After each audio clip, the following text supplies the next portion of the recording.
Hi, Dr. Siegel. This is podcast number 2 for Tom Lucas. The first question relates to using games to measure student performance. And we talked about this a little bit in the WIMBA session. I use games currently in my journalism class to measure how they're doing with the content area and help make the lesson um, deeper and more interesting.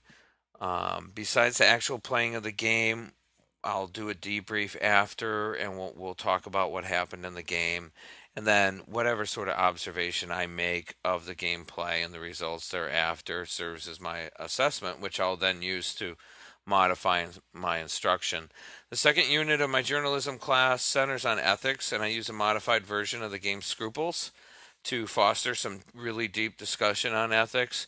And this applies to school, personal, journalism, professional life, all these things. And for those that are not familiar with the game, the player team is presented with an ethical dilemma that can only be answered yes or no, and the other teams try to figure out what answer that team is going to give, and they'll get a point if they match it.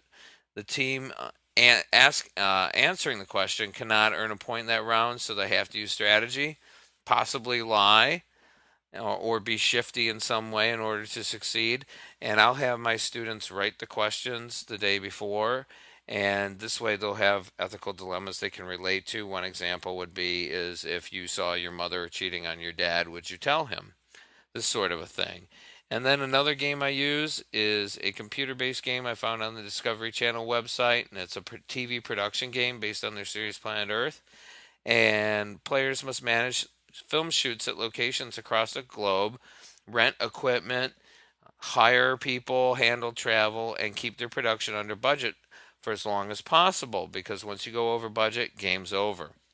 And my TV students will use this to gauge their producing skills and attempt to improve them and all their other pre-production planning skills as well. And the high scores sort of provide a competitive angle that the kids can use to compare their performance with other students. Okay, and your second question is, what did I learn this week? Well, being that I'm a gamer, a lot of the things that we talked about, I'm pretty much in the loop with. But um, my learning this week really centered a lot on reading the Aldrich book and working with my group on our assessment project for RuneScape. Besides getting plenty of time in the game on my own, I was able to play for an evening with my group. And they're, for the most part, noobs, but I love them. And I enjoyed being able to help them out with basic game mechanics and help clarify some of the basic concepts of the game.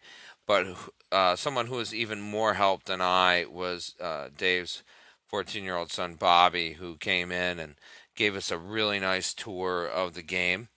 And being such a great group, it really wasn't all that long before we became fairly comfortable with the game. And we all started kind of doing our own thing, partially because we got separated, and partially was because we were interested in the game. And also, something else that I learned this week is that my instinct of using games in my class over the last few years was right. I really feel affirmed about my use of games in the classroom. I feel it has good reason, and I base that on my reading in the G book or the G book. I still haven't figured out how to say his name. And as well as all the fantastic posts I've been reading in the discussion boards, I feel really good about using gaming in the classroom, and not only am I going to continue to do so, but I'm going to improve the games that we play. So now, I'm going to wrap this up, crank up Spore, wait for my Quest Atlantis login, and get going on for the next week. Have a great weekend. Bye.